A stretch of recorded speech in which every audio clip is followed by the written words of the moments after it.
The morning air at Windsor felt oddly heavy, not stormy, not dramatic, just quietly off. Princess Anne knew that feeling well, the kind of subtle tension that slips beneath the surface, unannounced but undeniable. The palace staff moved with the usual choreographed grace, but Anne's trained eye picked up on things the others missed. Side glances that lasted a beat too long. Whispers cut short when she approached. Papers shuffled into folders that were snapped shut a little too quickly. Something wasn't right. And it all revolved around one thing: Princess Charlotte's first major solo event, a public speech rehearsed for weeks with cameras ready to capture every blink and breath. What should have been a celebratory milestone was starting to look like something else. Anne had walked through enough of these corridors over the decades to recognize when something was being engineered. She paused by the event bulletin board, pretending to inspect the schedule. Her eyes scanned quickly. There it was, a layout change to the stage setup, podium repositioned, lighting slightly re-angled. Subtle, but those small tweaks could easily throw someone off, especially a child. Especially on live broadcast. Her gut tightened.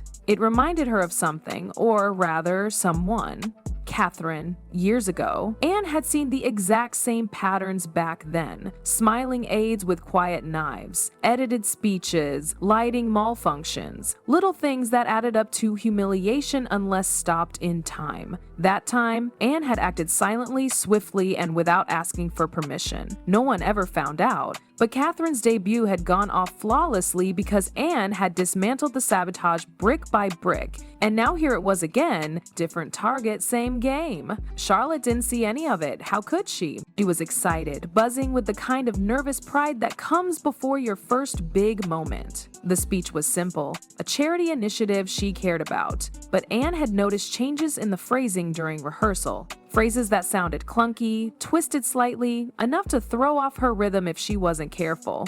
Later that day, Anne slipped into a backroom meeting without knocking. The room fell silent for a second too long. No one questioned her presence. No one ever did, but she saw it in their eyes, that flicker of surprise, then caution. She sat wordlessly in the back, flipping through the agenda, her mind tracing patterns. Staff appointments that didn't make sense, briefing notes missing names, timing mismatches. It wasn't random. Someone had their hands in this, and the closer she looked, the more familiar those hands became. Back in her quarters, Anne pulled open the bottom drawer of her desk. The diary sat there, leather-worn, pages packed with memories she hadn't intended to revisit. She opened it slowly, flipping to the section marked only with a date. The Catherine incident. It all flooded back. The edited scripts, the smirks in the shadows, the aides who disappeared overnight after Anne handled things her way. She ran her fingers over the ink. This was no coincidence. The same aide, the same patterns, the same hunger for control disguised as protocol.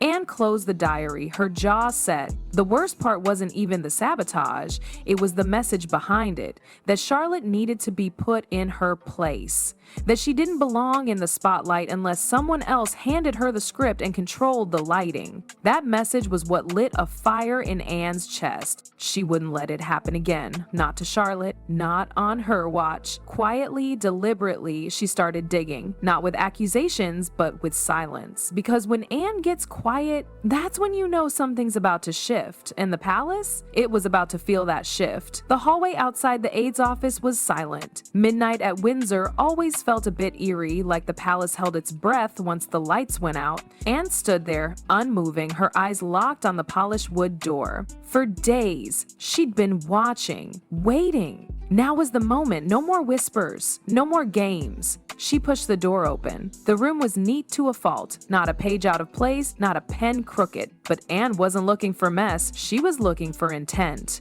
And it was all right there on the desk, bold and brazen. Marked up copies of Charlotte's speech, words crossed out and replaced with awkward phrases that sounded robotic and insincere, technical blueprints of the stage with lights re-angled just enough to bleach her features, a floor plan that rerouted her entrance through a door with poor lighting and a steep step likely to throw off her timing. It wasn't sabotage disguised as error. It was precise surgery. She didn't need to read every note. She had seen enough. Her hand hovered over the papers. She didn't touch them, not yet. Behind her, footsteps. She didn't turn around. The aide froze in the doorway, eyes going wide like a child caught with matches. "Ma'am," he said too quickly. "I wasn't expecting..." Anne lifted the speech from the desk, holding it between them like a blade. "Tell me this was a mistake," she said. Her voice was low, flat. He opened his mouth. Nothing came out. A stammer, a whisper of denial, useless. Anne had heard 100 variations of it before. Without another word, she gathered the papers. The speech, the lighting changes, the floor plan. She tucked them neatly under her arm and walked past him like he wasn't even there. That night she didn't sleep. She went to work. She called in 2 staffers she trusted with her life, veterans who owed nothing to the palace factions that had been brewing. They arrived without question and were briefed without emotion. By dawn, the entire event team had been replaced quietly. Officially, it was a last-minute staffing reshuffle. Unofficially, it was Anne wiping the board clean. She moved through the event space like a general preparing for battle. She stood at each lighting rig, making the crew adjust until the tones flattered and softened. She walked the floor with a measuring eye, recalibrating Charlotte's entrance path. She checked the mic herself, standing on stage and speaking softly, ensuring there'd be no unexpected feedback. Nothing was left to chance. Then came the moment that would have broken most hearts. Anne sat down with Charlotte, just the 2 of them, and handed her the original, untouched version of the speech. Charlotte looked up, smiling, no idea how close she'd come to disaster. They practiced together, word by word, step by step. Charlotte's voice grew stronger with each run-through, her nerves settling into confidence. Anne didn't smile. She just watched, quietly adjusting every detail. The room filled later, with aides and technicians, everything looking normal on the surface. But under that surface, the entire event had been rewired, every trap disarmed, every saboteur displaced, and stood just behind the curtain when Charlotte finally stepped out into the spotlight. The applause began, warm and thunderous. Cameras flashed, and under the lights, Charlotte stood tall, voice clear, delivery flawless. But Anne didn't clap. She didn't cheer. She just stood there in the shadows, steady and unshaken, knowing the battle had already been won hours earlier. And yet the real war was only just beginning. The applause echoed long after Charlotte left the stage. Guests mingled, glasses clinked, praise poured like wine. But Anne had already slipped away. She didn't need to bask in it. That night wasn't about her. It was about a girl who walked through fire without ever feeling the heat, because someone else had quietly redirected the flames. Inside her quarters, Anne moved with calm precision. She placed the recovered documents on her desk, laid them flat, and took a deep breath. It was over, for now. But the unease in her chest hadn't gone. Not entirely. She knew what she had seen. Not just sabotage, not just petty jealousy. This was something deeper. A quiet war behind palace walls, with Charlotte as the latest target. She opened her diary, its spine creaking like an old friend returning. Page by page, she recorded everything. Names, comments, edits, tactics. She described each maneuver not as complaints, but as evidence. The diary had always been her private archive, her truth in a palace full of polished lies. A line echoed in her mind, one she'd written years ago after Catherine's near ruin. This institution protects its image more than it protects its own. And tonight, nothing felt more accurate. There were camps now, not official ones, not spoken aloud, but Anne saw them forming. On one side, those aligned with Camilla, whispering, positioning, plotting. On the other, Catherine's quiet strength and Charlotte's rising presence. And coiled in the middle?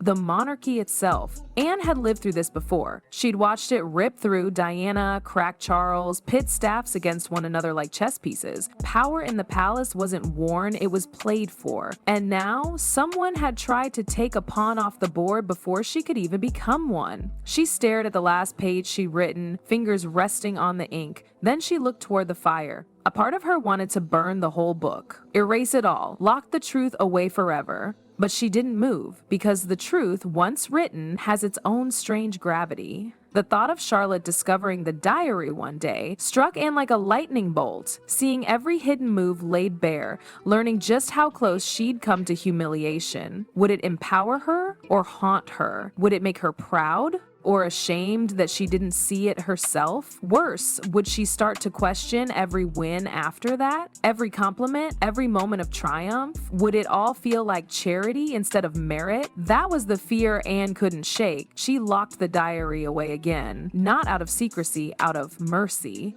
Some truths weren't meant to be known until the heart is ready. And maybe, just maybe, not at all.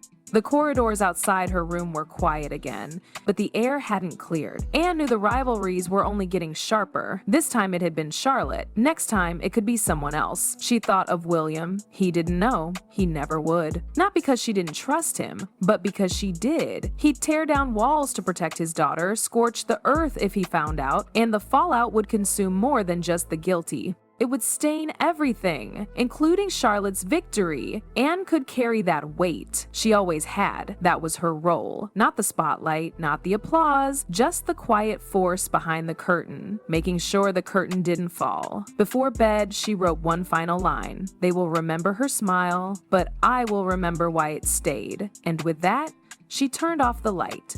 Some battles are won with swords, but the most important ones, those are won in silence.